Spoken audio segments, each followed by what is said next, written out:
I wake up and I put a bunch of things in a blender, but only on the days when I'm recording a video. And I put those powders in. I mix multiple powders that I bought from Whole Foods because they were on sale.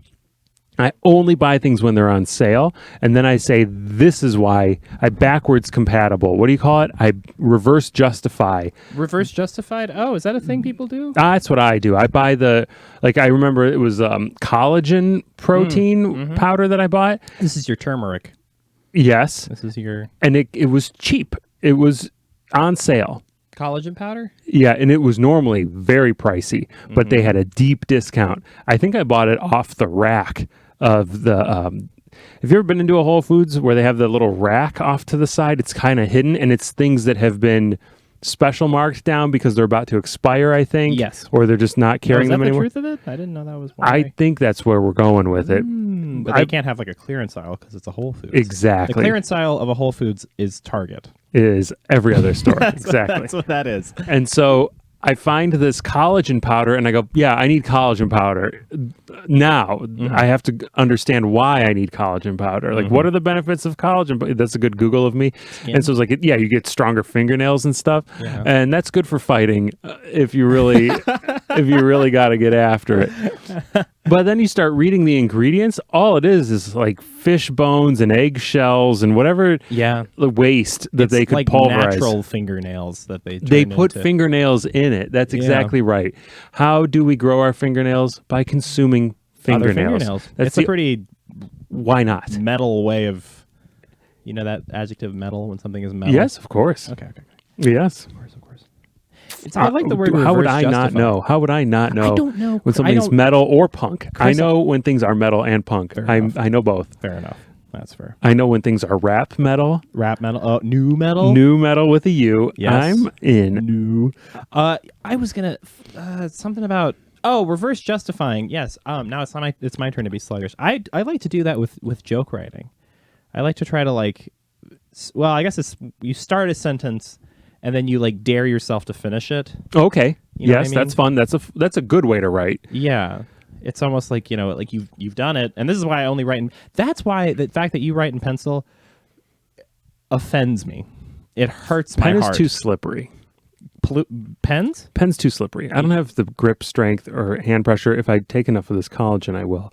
But I can't dig into the page hard enough with some of these slippery pens. So it just kind of skirts off. It goes everywhere. The pencil, you know where it's going to be when you left. When you go on an aggressive lowercase g, you know where that pencil tip is at every moment. That's a good point. I'm in control. I will say this is what I like about felt tip pens, is because of the felt. It aren't you dragging when you move if you don't get a clean lift off on a felt tip, now you got diagonal lines going across the page. True. And for the listeners, I should say that Chris is swinging his arms. I'm landing airplanes over here. It's all very threatening. I think whenever I write, pens make me have more psychomotor control. Like, you're on a Harley, not a bicycle. Exactly. You can't freak out. No panic. You cannot freak. You got to stay very... Breathe. Breathe exactly. with the pen. And you know you're committing to what you're writing. Precisely. And I don't. I you know what, though? Let me tell you one thing. This pencil's old, and the eraser is, it's rounded, but it's not. It's lightly used. It's near pristine. Because you write with so little pressure. And confidence, pure confidence. I wouldn't... That's not even... I mean, I think for me, when I write with pen, I think... Why did I even started writing with pen... Junior year of college. That was really when I started doing it. When I really committed to using pens of different colors. Yeah. Is this amusing to you? Is this risible? It really changed my life when I switched to pens. So, I can say with no irony, that is the case. Let me tell you this is the first pencil that I ever wrote with when I started doing writing. I've always been a pen guy. Oh, wow. But then it's these black wings. They're fancy. And I said, if I get myself a fancy pencil, I'll be more inclined to write with it. And that's all. I remember when I got my stimulus check, I went into the pen and stationery store on Walnut, Shady Side. And I bought myself this 5-inch, 6-inch bullet pen. I say bullet pen.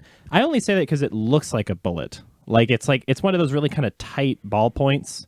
Like it's like a lot of metal. It's sort of, it looks like a really stretched out teardrop.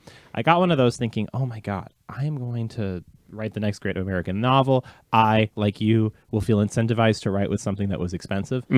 Maybe like 10 pages, and I was like, I can't stand this thing. I think also there was an engineering problem. I think it was just designed poorly. It looked nice. It's amazing. It's amazing how pens need a design. But pencils don't need a design. It's amazing. No, how anything needs a design. Anything that you write with, do you think it's just the cheapest inanimate thing you can use? Anyhow. It's important. Yeah, it is. It's but very is it important. interesting? Fair enough. But don't question it. Just go. Just run with it. We can edit it out later. This is more to Chris himself than to me, listeners. Yes, we can erase this because we wrote this conversation in pencil. We did. Digital pencil. Well, I think also my mom did this weird thing when she was teaching me math as a kid. And I say math, just like basic sums, addition, subtraction, blah, blah, blah. She said, well, if you're ever writing and you make a mistake, just scratch it out, even if you're using a pencil. Just like even the act of rotating the pen is too much of or rotating the writing implement, I should say. Totally agree with that. That's just like, just keep going. I cross off in pencil more than I erase in pencil. Yeah? Yeah, I like that. I like the continuity of like, boom, keep going. Yeah. Flipping the device around really, really does it. What about a morning page? Are you a morning pages person or a free writer? I wanted to talk to you about that, actually. I just started doing that. Oh, fantastic. Do you do it first thing in the morning? I try to, yeah. Is it a fun? It can be. Do you feel like what's different in your writing when you do that? Well, so the mornings that I do morning pages are always the mornings that I did not sleep with my phone. If I sleep with my phone, the first thing I do is I look at my phone and Snuggle. then all of the cognitive you get all the lightning that builds in your veins from dreams and sleep gone immediately. It's a capacitor. You're a little capacitor of Precisely. ideas. That's all it is. And so when you sleep, you're stitching together neural pathways, you're like reformulating emotions and thoughts and feelings. And so when you wake up, you actually have this like almost at least for me, I have like this almost this buzzing, the surplus of like, oh, I feel so hot. You remember that you're living, right? Exactly. You kind of forget when you're asleep and then boom. Yeah, if you open up your phone right as you wake up, all of that stuff gets siphoned out so fast. Yeah, it's weird. And you gave it away. You chose to do that. You didn't even but it was spent. It was still spent, but it wasn't like no one got anything out of it. Yeah, it's not like you commented on everybody's post and shared your. I could do my morning pages on Instagram. You if could. I wanted.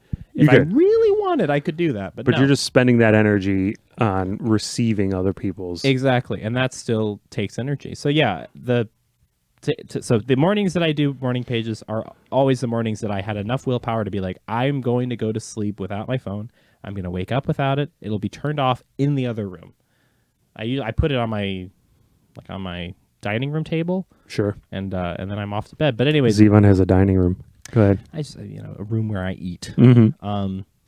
But and then beyond that, I don't know. I think so. Like with this bullet journal, I don't do 3 pages because it's like north of 60 lines, and I write very small, and it's just like I can't. It's too. At that point, it's no longer a warm up. It begins to bleed into an because exercise. You're starting to you're conscious of how many pages you've written. Well, I think I just started reading The Artist's Way a few days ago, and that's the deal. Is it's 3 pages. Oh, I have no concept of The Artist's Way. I probably have stolen morning pages from The Artist's Way. Morning pages is part of like the zeitgeist. I also have bastardized morning pages in that you're supposed to write them, then crinkle them and throw them away. I believe I've heard, and I go back and mine them for ideas. 100%. So okay, but back to the thing that you were initially answering. What do you get? How do you write different? What do you feel that's different about it? If anything, I'm more conscious of changing my sentence structures. So sometimes I'll have a thought and it'll come out in this really long sort of line, and then other times it is broken up rhythmically, and I'll switch up like how paragraphs start. I wrote a poem in one of mine the other day. Just it just depends on how hot I am when I wake up. Mm-hmm. If I spend the night reading, I try to spend my nights reading and my days writing. because I feel like the reading at night, this is total pop psychology. Reading at night, it like loads your subconscious with all these cool forms and shapes, and then as you write throughout the day, you're subconsciously accessing them. I also think that it ties in, and it ties into your brain is only a lot of more pop psychology here, or I've taken something that is real and I'm misapplying it now. That your brain can only make so many decisions in a day. Yeah, it's called decision fatigue. And so if you run low on your decisions there, then that's what writing is making decisions. So you want to use your decisions up while you still have them, use them on writing, and then reading is very passive from decision making standpoint. The author is giving you the decision and making the decisions for you. And so that's how you end up you know, good at it. No, I ran into I have conversations with my friend about this all the time, but she is a very voracious reader. Voracious? Voracious is nope. It's voracious. I don't think ferocious is the word at all. It's voracious. Yeah. Yeah, because it's VORA. Voracious. It's okay. We're allowed. We allow. Fair enough. We're reaching for big words here. We are. So it's okay. She's a very voracious reader. She's a precocious reader. She's a very precocious reader. She's all the Oshas of the world. Oceans, Indian Oshas. Anyways, she's a very avid reader. And I'm so over it. I'm so over the adjective I'm going to use. I'm so over that adjective. I'm done. Oh, you know what? This is a pivot. I was talking to the cats that work at the comic book store recently, and they're kind of my prototype. They're like my uncles, so they're just sort of like they're not so old that they're completely detached from what I do. I see, but they are. That's important. They're far enough from my age that like they're at a good wisdom sandwich. Life does not give you a lot of those people. No. You really have to make those relationships because those people are always in a different boat with sailing kids in a different direction, or whatever it is, and they're hard to find. They're retired when you have kids. They have kids when you're free, and they are drinking when you can't drink. That's a big part too. Yeah. Yeah. Oh yeah. So I think Go ahead. They're very good confidants, and yes, they are very hard to find. But I was telling them I just now have discovered the concept of I don't want to talk about this with like a conversation. Like if someone the other day was trying to talk to me about like anti-Semitism in America. Now, not being an anti-Semite, of course, ideologically I was aligned with this person, but it was like 20 minutes before an open mic. We were about to go upstairs. We were all just hanging out, having a good time. And I'm just like, I do not want to talk about this right now. And he went, oh, okay. You want to pretend like it doesn't exist? No, is that what you mean? I'm an anti-Semite. I'm an anti-Semitism denier. I don't believe anyone could be that angry and mean. No, but I was just like, I don't want to talk about this. And another way of saying that is, I'm over this. Oh yeah. Why can't the Jewish people just move on? Oh yes, is that what you're saying? That is what I am saying subconsciously. But it's like I told them, like, I felt like I had learned a new magic spell to be able to cut off certain conversations. Right. Because a lot of conversations are like lifting weights, and some days you just don't have the muscle strength to do it. Is that what you're saying? Even if I did have the muscle strength, why should I pick up every goddamn weight that falls off the rack? That's not. I have no prerogative to do that.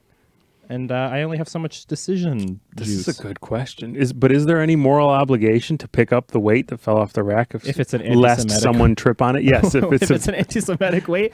Well, if it's a hate weight. So I think about this a lot when I'm on Instagram and I see people post like. Do I have to slow down at every hot girl I see? Yeah, it's like, okay, let's say that I read this. You are putting this on a platform that is notorious for draining people's ability to do anything, much less pay attention. So you are deliberately placing this on a thing that you know nobody's. It's like being a beggar on the highway. It's like, yes, you're still in the same situation, but like you have chosen to be I see. in a space that no one's going to see. Even And you're people- putting out a serious discussion. Exactly. It's like not here, dude. I mean, Great. in some sense, if not here, where? But like not here. You're not going to get the traction you think. Or maybe I'm being defeatist. That's you even found the word. Yes, that's what I was like. I don't know the answer either. Because I do this with my wife. Whenever my wife has something important to talk about, I'm like, "No, You're it's like not a the beggar right. on the highway, I'm- babe. no. I really vroom, vroom, vroom. No, it's not the time. This isn't a good time for this discussion. Wait, I'm too tired to talk about this. I had a long day. I don't want to talk about this. First thing in the morning, are we going to talk about that? I don't want to talk about this in the morning. It's I have a whole lunchtime, day. babe. It's brunch time, babe. It's I can always relate it to food. And I was like, I did just eat, but it was corn, and I don't. There's too much sugar in the corn. I can't corn and prenups do not mix. It was whatever kind of thing. If it's a 2-part decision of, and I'm talking like getting the kids into swim lessons, like I can't right now. This isn't the context where there's no context. Yeah. There's never any context. Yeah. When do you bring up anti-Semitism? When do you bring up Or which is actually anti-Semitism. a working title for this podcast. It is. It is. How do we? Anti-Semitism now? Is When it- do you talk about anti-Semitism? Oh boy. But I have learned I'm over it and I don't want to talk about this. And I think the next, and this is going to take 20 years to learn, is shut up. Ooh. That one But that one's in the horizon. who do you get to tell to shut up? Do you get to? Exactly. That's why I'm saying it. That one is like But it's a goal for you. to be able to say shut up. Yeah. Oh yeah. Oh yeah. Who's accosting you in this way? Nobody. I mean, nobody. But But I think it's I want to find. I believe that there's truth in what you're saying, but I want to find it because I don't have my mind wrapped around it yet. you have your mind wrapped around shut up, Yeah, or like why I would need to say it. yeah. I'm more of a walking away, cut people off, turn off the phone, and maybe that's what maybe I need to learn. Shut up. That's why I'm asking this because maybe I need it. Well, I think because shut up is not just a cessation. It's not. It's a you don't talk to me like that. Yes. Oh, I get it. It not only draws a boundary, it advances it. It's not just because I don't want to talk about this. It's not a. It's just a no further. Yeah. But shut up is not only no further, but like you probably shouldn't even like.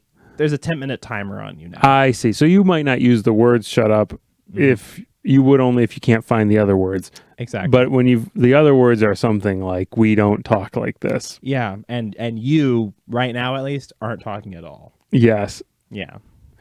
Okay. Yeah. I mean, I'm working on this with the children, and it's always the framing is always now. Well, we work so hard to frame it in a positive way. We do want to hear you talk like this instead of calling your brother the worst brother ever. It's we want to encourage our brother to act better, Rather and than so simply point out his negative right. worst qualities, which So we can all see. We It can needs not be all see them. verbalized. We get it. He's poking you in the face, Yeah. and then it's not a shut up, although it is a shut up. It's an if you don't have anything It's an else to adjustment. It's say, a course correction. don't say anything at all. Yeah, Yeah. Oh yeah. not easy. Oh yeah. Not easy. We used to in high school. This was borrowed from a friend, but then we kind of picked up on it. You are on talking probation. I don't know. Talking probation. I don't know where he got it from. Maybe he came up with it because it was good though. I like that. Yeah. If someone said something off color in the conversation, instead of ignoring it or instead of whatever. Yeah. Instead of Finger to a lips. big scolding, it was you're on talking probation. Talking probation. Yeah. We all are going to acknowledge what you just said was way off. I like that. I think there's like we're voting you off the island. Mm-hmm. That's sort of, or I would always imagine there being like a little talking potato, or like Who's holding it? Who's holding the talking potato? Sure. Like, give me that. You don't get to hold the potato anymore.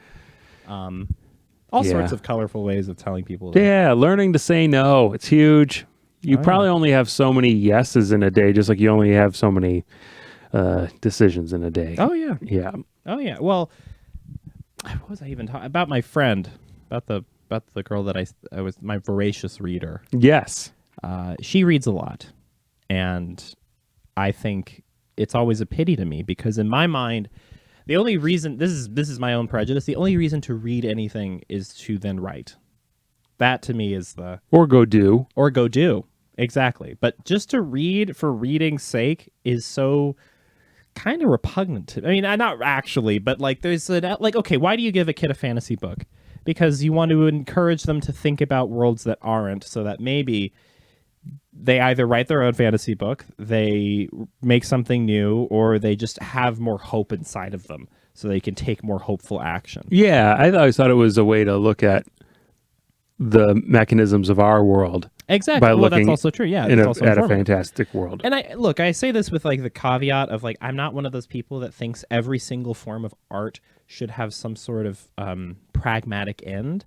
But I also think that if you never do that and you really just sit and marinate in it, you're kind of missing the point. Like you're not engaging in the way that I think you should. Sure, yeah, entertainment for entertainment's sake. Is that kind of what Sort you're of, saying? yeah. That's Because you part can of get it. into that with movies just as much as books, right? And you're saying that because it's a book, people give it a pass. Like, oh, you're doing a good You're thing. doing a smart person thing. But yeah, no, absolutely. Absolutely. People who read just, especially just like oceans of mind-numbingly complicated fiction. If I give you a book by Nabokov, that shit's not boring, but it's mind exerting. It's very intense, and you have to really sit down and think about it. The purpose of reading Nabokov is not to just say that you've read Nabokov. I've read Nabokov. I'm reading Nabokov. The purpose is not to even really, at least, I don't know. For me, maybe it's because I write so often that to me, I don't know. I think 3 pages of reading is equivalent to 1/2 page of writing deeply in terms of mental exertion. Oh, I get, okay, sure. But Yeah. then, I don't know, people just want to check out, and it's okay to check There's out. no checking out. It's okay to check out. There's no parking lot in the universe. You're in the store forever. If you fell asleep, you probably needed the nap. Yeah, that's true. That was always my guilt cleansing mantra after, like, I'd be doing whatever and then I'd fall asleep and I'd wake up and I'd feel guilty. And my mom said, well, if you fell asleep, you probably needed to sleep. Yeah. And I was like, oh, that's not a bad take, Drink Mom. when thirsty, eat when hungry. Yeah. And read Nabokov when Nabokov deficient. Yeah.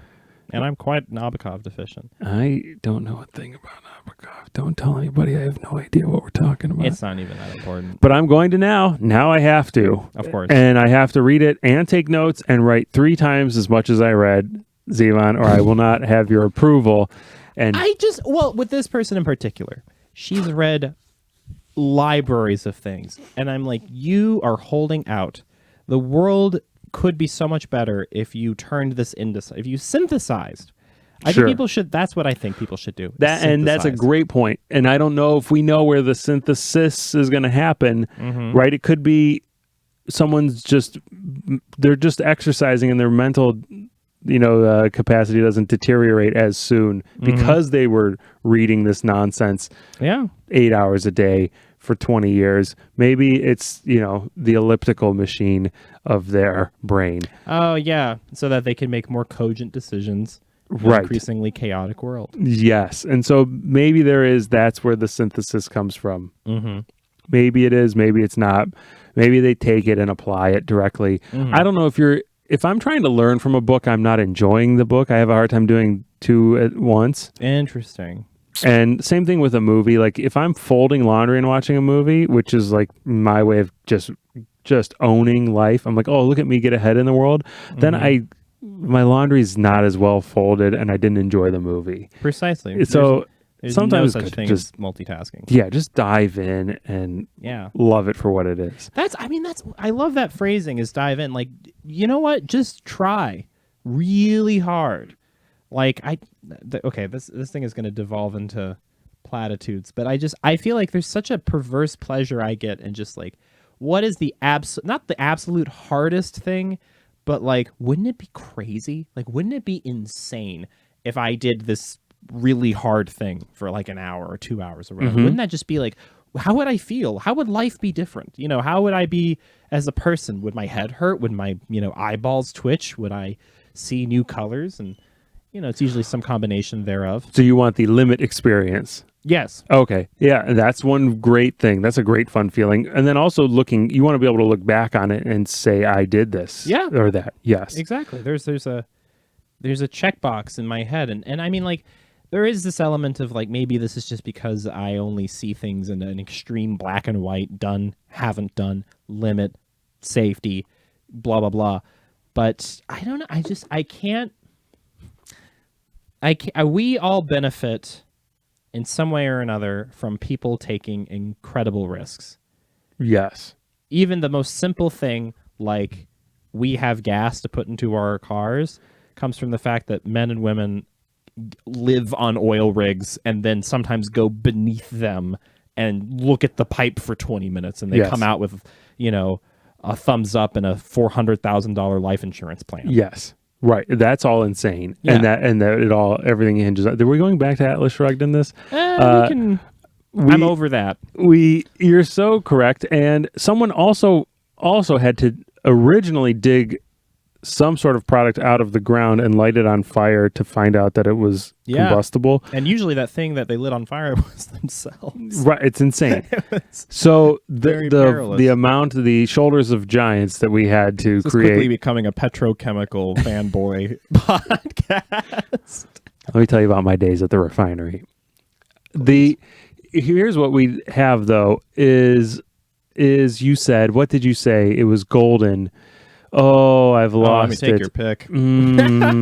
Mm. We benefit from Mhm. we all benefit from people taking risks, that kind of thing. Yeah, we do. We do. I don't remember where you That's neither here nor there. inspired me, but it was really good.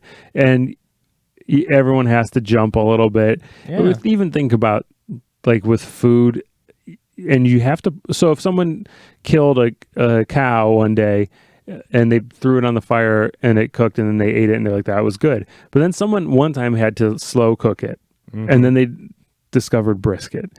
Now and we owe pushed that person everything. a great debt, and they had to push it to the limit, right? Yeah. They had to be like, how slow can I cook this thing and still cook it? Yeah. There you go. They had to take a risk. They had to take a go out risk. of the comfort zone. Yeah. Where is this conversation going? Are we we might be talking in platitudes pretty soon. It's fine. Well, it helps to be more personal. But actually what I was thinking, I'll make it personal. And actually, I remember writing this with the aforementioned pen that I bought with my stimulus check. So I bought this pen. Was that in this conversation or was that a deleted conversation? I've lost track of what was. It may have been in the deleted conversation. So for context, I bought a pen with my stimulus check. It was like a fancy $60 pen. That is just. I'm incorrigible. And really, where are we going to have no? But yet, however, Jesus Christ. we are gonna we just really got to be careful as we talk about people taking action, and let the reader know that we are really preaching to ourselves as people. I also spent way too much on this pencil. So as two people who have overspent on writing utensils, which have created absolutely in of themselves nothing, right? You have to then use the pen. Yes. Right. Yes, and yes. then right. So continue. $60 pen and stimulus check. Let's hit it. $60 spent my stimmy pen. I took it to New York. I was there for like a week. This is great. This is great. And, Was the trip, I'm going to take the my pen to on New York? it? No, not quite. This is not the brave little toaster. I'm going to show you the Statue of Liberty. This is okay. Go ahead. I'm showing other big pens from history. Now I should have done that. That would have been such a better framing Pen, this device. is the comedy cellar. This is where we want to get. Yeah. Come on, Pen. I could take Bring a little, me here. Next time I go to New York, I'll bring a pen I like. Put some and eyes I will on it. take, Huh? Put some little eyes on it. Google it Exactly. so And you we'll can take talk. little pictures. Anyways, so I take it to New York. Anyways, I'm writing this I wrote this essay or piece or whatever about intention in design, basically because like when you look at everything in New York, when you look at anything anywhere, if you're in a man-made environment, and New York is like the most man-made, even the air is like Great point. because people blew smoke into it. When you're in a man-made environment and you look at things, you're looking at things where every single piece of what you're looking at was designed and thought out and intentioned. Or was a choice, whether intentioned or not. But most things someone had to make a choice. Exactly. Someone chose to put that here, orient that this way, write it with that, blah, blah, blah, blah. Yes. There's all sorts of noise involved anyways. But everything you're looking at is intentional. And so there was this element of like, I'm surrounded by the choices of all these people, and I'm sort of wrapped in intention. And so for me to do anything without intention is almost kind of a slap in the face. I would say that, slap in the face. It's in some way it's a slap in the face to the people that came before me, Right. I'm only able to be kind of like out to lunch because everybody else went to lunch. Yes. Or skipped lunch. Yes, at their factory job. At their factory job. Yes, everything came from somewhere. I remember that revelation, just sitting in a room like this. This room has so many different materials and objects and things that came from so many places. Coalesced. So many hands touched it, and then it came here. It does blow your mind if you think about it, and then you got to not think about it. It is a slap in the face. It is a slap in the face. An ice bucket challenge. Well, it's two things. It's one, why am I special that I don't get to live my life with intention, that I get to just walk around kind of looking at things and, what's this? Writing about it with your fancy pen. Well, I think the writing about it was a very intentional act. Okay. Maybe let's give me credit where credit is good. due. Okay. No Nabokov, but I wrote that on purpose. I got to write down the word Nabokov and Google and look at it. Him? I'm guessing it's a him. Vladimir Nabokov. There's no way, if there's like a Lucy Nabokov, I don't know why I just said that's a dude, but I just took that last name and said Nabokov is a very it's a certain they are, what's the type of biological thing where they can reproduce like mitosis with all men in the family. Asexual reproduction. They're an asexual family there. It's only men in the Nabokovs. Yep. It's only male Nabokovs. But there's this level of, I'm not special, but then also, life just seems to be better when people imbue things with intention. Yes, right. It's good for me. It's good for you. I mean, that's why we go to Europe. That's why we go to UK. Yeah, Europe just seems much more intentional. And the intention of the United States, so many things seem to be just like, let's get this building up quick. And so we can run our pipe distributor out of it or whatever it is. Yeah. Which again, those people have to be intentional in a different way. Everything's intentional, whatever. But when you look at something ornate or beautiful, you go, wow, that's pretty. Yeah, it's impressive. It's a collage of choices. Everything is just this. And then eventually it washes away, though. What do you do with that? What do you do when you do it again? You do it again. Why not? Such easy answers to these existential questions. The act of... What happens when you die? Nothing. What should you do with your life? You should do things. Everything. Well, what should I do? Something well. It's like I'm just, God, today I'm a cleaver. I'm just an absolute, I'm wasting no time on poetry. I'm still not sure you're doing morning pages correctly. Oh my God. So do you do morning pages? No, not anymore, but I do intentionally free write. Oh, that's fun. I make sure I have, especially when I'm stuck, I just give myself, make sure you just let it flow out of you and just start writing anything. And then it'll turn into something. So most of my notebook is just free writing, bad free writing, where I'm just saying I have nothing, I am lost, life is happening, here I am, and there's these real dumb statements that eventually turn into something is the goal. I feel the same way. You just got to get the clutter out of your head, and then you can go. Do you keep the notebook in your bed? How close does the notebook have to be? And then are you allowed to wake up when it's still dark? How do you get the letters in between the lines? That's a good question. I usually put my journal on my desk, And then that way I have to like get up, stretch, and then get to it. You have to wake up a little. Yeah. Yeah, that's Just good. enough. Just enough of the prefrontal cortex open. Yeah, I get that. I get that feeling. And sometimes by that time I'll be able to fixate on a thought. Mm-hmm. And then I can write on a premise a little better. Mm-hmm. But the other, I think the most valuable portion of the free writing process or the morning page is that there's no editing, there's no discernment, Yeah. there's no judgment. It's a yeah. brainstorm. There's no bad ideas in a brainstorm. I always like to say that when I say something horrible.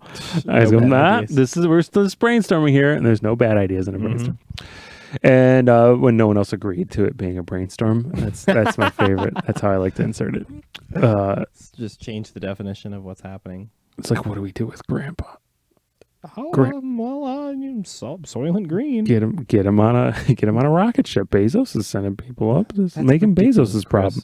He's deteriorating fast. That's when I dropped the line. No bad ideas in a brainstorm. Exactly. It works. It works, Zivan. It does. Don't knock it till you try it. It does. I think there's something really I like. There's something fun about repetition. I think with a thought. Okay. Like it's almost if you play like how does that song go? 12 Days of Christmas? Sure. I like that song because I think you can borrow that structure and do anything with it. Like if you're specifically to the extent that you're writing a joke, I like to say, I start with the idea, there's a cat. There is a cat, his name is Joe. There is a cat. His name is Joe. He walks down the street. There is a cat. His name is Joe. He's just like da da da da da da da da da da. And sometimes when I'm writing jokes, I think I try to like imbue that into like the structure of the joke. Like I can't stand Mondays. I can't stand Mondays. They suck. I can't stand Mondays. They suck. And you know what I mean? Like sort of just it's poetic. It does make the meter a little easier to do. Mm-hmm. But there is just this element of like you're folding a katana, you're sort of, do you know how like katanas are, the way they make katanas so sharp and strong is they fold the metal and then beat it to get the impurities out and make the structure more regular, and then they do it again and do it again and do it again and do it again. Okay. So I think I learned about that in Kill Bill.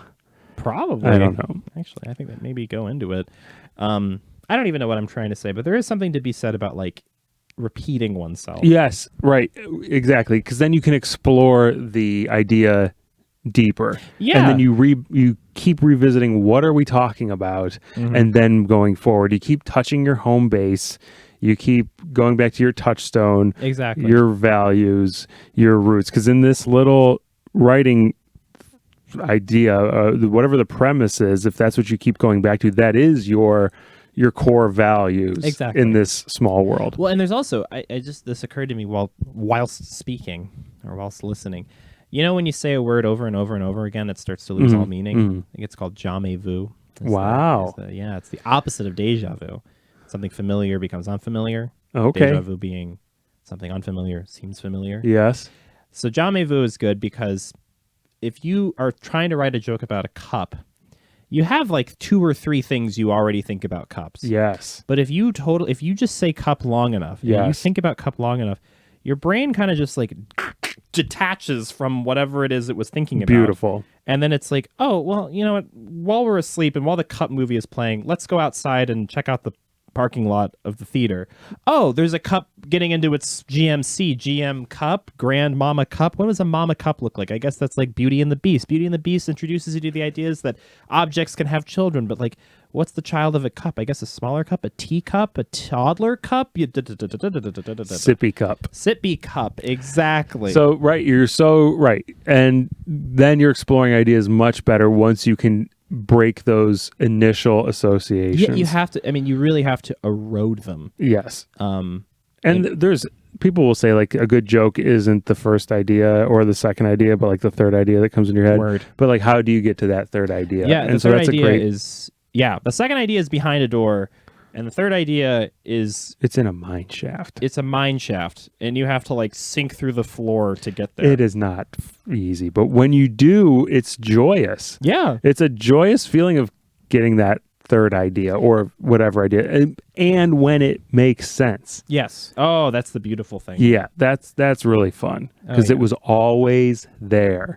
Well, it's crazy to think that you can even. I mean, like that's what I was talking to someone yesterday about. Like writing a good joke feels like solving a math problem. But I remember like, being in college and solving problems, and you get to the end of it, and there's this feeling of like I didn't know that I could think about things like this. Okay, I Like like this that. is a whole other aspect of human experience that I've got to access, not by some magic ritual, not because I took some pill, not because but because I just did a bunch of ordinary things long enough Yes. and deeply enough Yes, that this new thing showed up. It's bananas. I have a feeling though that's a lot of pursuits, and you have to dig pretty far into something to learn that that's all that it is. Yeah. You know what I'm saying? Yeah. Yeah. I think I've said dig and dive enough, but Delve. You have to delve. You really do have to delve. Descend. You can divulge, but why? And so if you go far enough, immerse yourself in the thing that it is, then that's when you start to see, oh, this is just me taking simple steps. Yeah. Yeah. The brain can only do like 3 things, which is like add, subtract, and then even really subtracting is just adding backwards. It's you can What's only the third thing? Compare. compare. it? Yes. Is it? No, I mean I'm making all this up. Oh, I see what you're saying. I But- thought there was a thing. Yeah. But yeah, I mean there's just, but you're just doing it in more and more and more and more and more subtle ways. And, what if I compared the comparison that I compared before I added them together? Yes. Again, all those symbols are the exact same. Nothing's changed. You've just decided to. But what if I put 2 here? What if I put 3 here? What if I put 4 here? I mean, it's just this iterating on thoughts. It's very groovy. Groovy. I do love the idea that when you write a good joke, all of that existed because it has to connect with people, right? Exactly. So you're not inventing a new language. You're not inventing a new logic. Mm-hmm. It already was in space, Mm-hmm. and space might have more dimensions than we can comprehend when it comes to connecting things within a joke. Mm-hmm. And so everyone's thinking on one 2-dimensional plane, maybe. But if you just kind of rotate it a little bit, Yeah, and Yeah. you're finding something that was always there. That's what I keep going back to because that's what I'm telling myself is that it was there. You're just finding it. Yes. You just have to find it and then show it to everyone else precisely. exactly the way you found it without smothering it, dropping it. Adulterating it, yeah. Yes. Yeah, I think that's what I think is so liberating about stand-up is that there's really nothing about it that's not available to people. Mm-hmm. There's nothing about picking up a pencil and just like exploring one's thoughts that's specific to any one person. Right. And yes, there's no barriers to entry in that way. Yeah. There's many barriers for many different reasons for many different people, but it's fun that it's that simple. Yeah. And you don't even really need the pen Yeah, you or can the really fancy just pencil. kind of sit there and squeeze your head together. Exactly. And we have a gig coming up, and I was talking to the booker, and they said, "What do you guys need for comedy?" Because they're also doing music, and the bands have a lot of needs. And I was like, "We need a microphone." That's it. He's like, "Do you want to do a sound check?" I was like, "Maybe." I mean, if you do it It'd for the be- music guys. It'd be nice to know what your voice sounds, but no, we'll figure that out within a couple sentences, Yeah. how it's going to echo. What about the lighting? Yeah, I mean, stand-up needs a lot to be successful with the shape As of we the start room. adding new objects. But like, I can't alter the room. Like, yeah, that's what I should have asked for, a lower ceiling. Oh my goodness, what if I would have asked? You need to black out any external light and turn off the televisions. That's what That would I be need. nice, This is a theater though. It's a theater gig, Zivan. Okay. We're doing great. We're looking good. Very good. Uh, I'm proud of you. thank you. It's us. You'll be there too. Oh, is this in June? Yeah, and so But it was just a You fun. said we. I thought you meant like you and your team Yeah. Well, that we're also there too. caravan. But you do get that. It was such a cool. I felt so cool when I was answering that question because here's this person who has no concept of comedy, who's just trying to put on a fundraiser, whose head's spinning with details, and then I felt so good that I was just like, no, we don't need anything. We're going to be fine kind of thing. I'm low maintenance. Feels good to be low maintenance. It feels very good to be low maintenance. Yeah. Yeah, I think there's just something really elegant. It also feels very like Greek, you know. It like, does. I'm an orator. I'm doing. I often think about that. Like when people talk about like Grecian poets, we think of like really stuffy people, but That's who's interpreting it now. yeah, that's us being super scholarly. Back when literacy rates were 1% of the population, someone had to tell the stories Yeah. of what happened. And they would probably, in between lines about nobody and the Argonauts, let's say somebody drops a vase of wine, 2 meters away from them. They're like, oh, and then, blah, blah, blah. And then they, like, I'm sure Homer did crowd work. You can't tell me Homer didn't do hours of crowd work. Like, what else is there? just stroking his beard. You guys married? It was just, Anyways, Scylla and Charybdis. So, you guys citizens or are you slaves? What do we got? What's going on here? where are my barbarians at? I was. Is that your Visigoth girlfriend? I'm riding in the chariot the other day. Yeah. You ever notice when you're in the chariot, But you're not really in the, it's wow, whatever. you got a wonky wheel. This is Won't more of an stop idea. rattling. This is This isn't this a- is more of a thought. It's not carved in marble yet. Think about those morning pages, Zivan, when all you had was marble. How much papyrus did it Wake take? everybody else up when you do it. Well, I wonder, is that why literacy was so low? It's because It was hard to, It was probably print? Yeah. That's actually probably exactly why. or is it because we're so smart? Ooh, it's always that we're so smart. I like to think about history in those terms. Do you ever think about that? How anybody from history, you picture them as a real dummy. I hate that. And I do that to myself a month ago. Like Chris, a month ago, it's really a moron. it is so. When I go, another way I write is with a voice memo on my phone, and I'll listen to something I did honestly a month ago, and I'll be like, and if it's good, if it's really good, I go, it's jarring because how is that Chris so sharp? That's dumb Chris, and he's outperforming today Chris. That's Neanderthal Chris. Yeah, how is that? Because of course, stand up is supposed to be a slow progress, but it's supposed to be progress. Yeah. And if the old me is better than the current me, That's not good. this is bad. Does not bode well. Yeah, and so man, what a trap all of that perspective is. I just hit my 10-year comedy anniversary. Congratulations. Thank you. And that's another horrifying milestone because you go, well, that's the magic number. That's when things are supposed to click. And if I hit 10, why am I not way better? But also I had a great couple sets on my actual 10th anniversary. So I believed the hype, which nice. is even more damning it's just setting myself up for a bigger fall. But you're also like, ooh, 10 years. Do I even want to tell people 10 years? Because you're supposed to be like way more advanced by 10. Like you can do all that in your head. But it's good to go back to the Colin Quinn joke at, I think he was like, it was the keynote at JFL maybe where he said it. He goes, if you're just struggling through it, if you're, a few years in, just remember it takes 10 years to get good. And if you're 10 years in, it's actually 15. It was a great joke. I think that's true. I always think about my comedy elders and think about, how long they've been doing it, how long I've been doing it, what's different about how they approach it than how I approach it.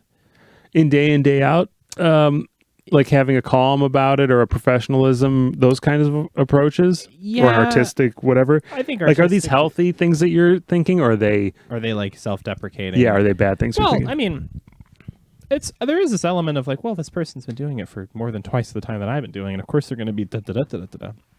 But I always come back to this concept of like deliberate practice. Sure. And ever since I started doing stand-up, that's kind of all I've done. Don't do it until you get it right, Zivan. Yeah. Do it until you can't get it wrong. Oh yeah. You ever hear that? Okay. I have heard that before. Yes. I like to talk in platitudes, as we've said. No, it's I'm very going to start good. talking in bumper stickers. Oh God. It's going to get worse. But, Practice doesn't make perfect. Perfect practice makes perfect. Or Yeah. practice makes permanent. Is what people. Ooh. That's like a kind of a A warning. a component of that. Yeah, practice makes permanent. And so I think, I think about some cats that I've seen that have been doing it for 10, 15, even like 20 years. Yeah. And I'm like, well, okay, maybe they're still better than me. But yes, there is that feeling of like, well, they should be better, right? Like they should be much, much better. And I think it does come down to, are these people thinking about every single element of the comedy that they're doing? No. And most people are on autopilot. And I Yes. think part of what makes stand-up so, like, I don't want to say agonizing for me, but like truly arduous. I mean, I find stand-up to be the best thing and also the hardest, most like cognitively thing. And that's because I'm thinking about every single step of the way and interrogating every single element of it. But I also think that's part of why, I've improved in the past. Yeah, and you'll get that when someone's really sharp. It's how do they? There's maybe let's say there's 1,000 elements to a good stand-up set, and they've rehearsed all of them at some point in time, but they're really sharp on 900 of them, and there's still 100 things left that could make a great set that a new person has an advantage, where it's being not knowing what stand-up needs to be, not defining what it needs to be. Yeah, not being so rigid about those it. types of things that someone new could be better at, or being less conscious of what's happening. I don't know. They can pick up on it more quickly. Yeah. Yes. Everything else, experience wins, but there's just a few things. Let me put it that way. There's just a few things where being new is an advantage. Oh, 100%. Well, I remember, this isn't stand-up, this is improv. I did improv Ooh. at somebody's house yesterday. Wow, this is bad. No, it was.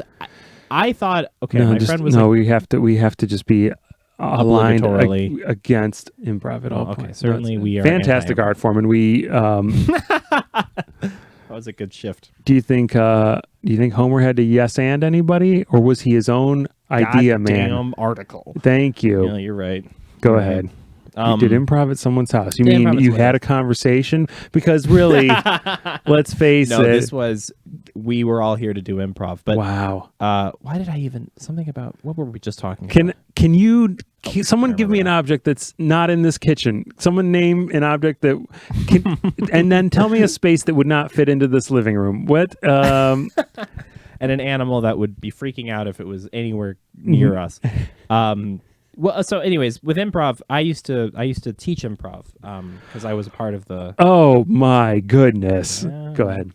I used to teach improv, and I would always love the new people Right. Yes. because they were just so Fair. raw. Yes. Very good. They'd make really weird choices, Mhm. and they had no. And I would always be so loath to teach them anything because I'm like, I don't want to.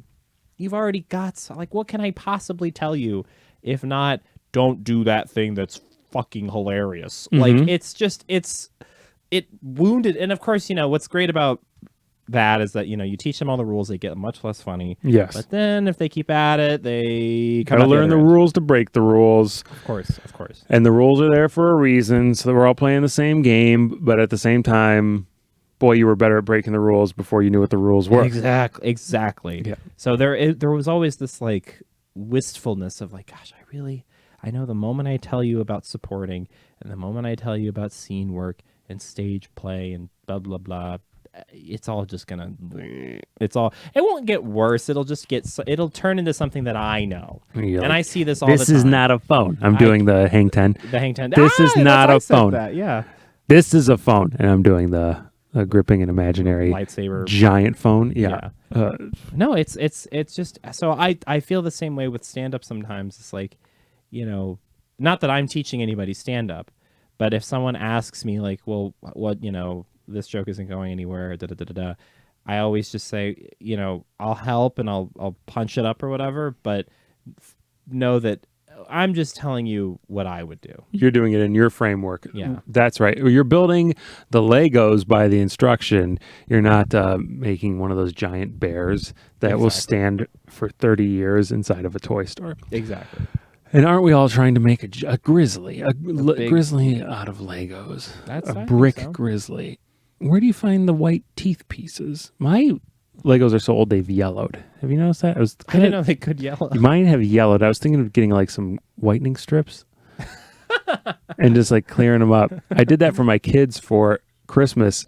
They got into Legos, and I didn't realize how expensive Legos were. They're and I had extremely the box of Legos from growing up. And so I went and I downloaded instructions off the internet for like generic Lego house. And then I went and pulled all the bricks out for that. And then put them in a Ziploc bag and handed it to the kids and said, "Here is your Lego project with internet printed instructions." But the white aren't that white anymore.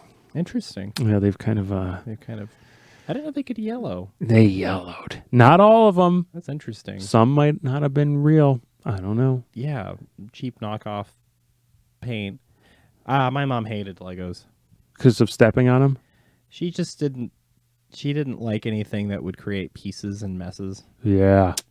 Yeah, and to her credit, I was not a very fastidious child. Well, what about, would you build something and then tear it apart? Or would you build something and leave it intact for a long time? I'd build something and tear it apart. Oh, you were good at Legos. I was bad at Legos. I built the thing. I got the instructions. Okay. I built it, whatever it was, and then I tore it down, and then I incorporated it, built it back up into something different, and put it into this fort thing I had that sat there forever. The guys didn't move. There was no fighting. Yeah, I never lobbed a ball into it to see what would happen. I just would get pissed if anyone would touch it. I was see. not good with this. I was very not good with it. And now there's like a room in the house no one can go in, because that's Chris's special Lego room. And I remember kids coming over and me just losing my mind, like not being my best self, because they messed. Not being my best. They would mess with my Legos. God, what a millennialism. Oh my goodness! And now I'm sorry, babe. I was not my best self. I also remember being maybe 10 or whatever, and my parents would go to bed, and I would have just the lights on in that room, and I would sit there and do Legos until I felt like going to bed, which was the coolest feeling. That was the first time I ever would like stay up later than my parents. Is to do Legos. And boy, did that feel cool. I used to carve wood a lot. No way. Yeah. This is going to be the jumping off point for the next pod. Does that sound good? That sounds perfect. What do you call that in the radio biz? A hook, an anchor, a teaser, a lead, a cliffhanger. That's what they say in novellas. Yeah. Yeah. Wood carvings with Zivan. All right. Episode 3. This has been the Gifted Program, episode 2. Oh, God. My butt is killing me. What happened to your butt?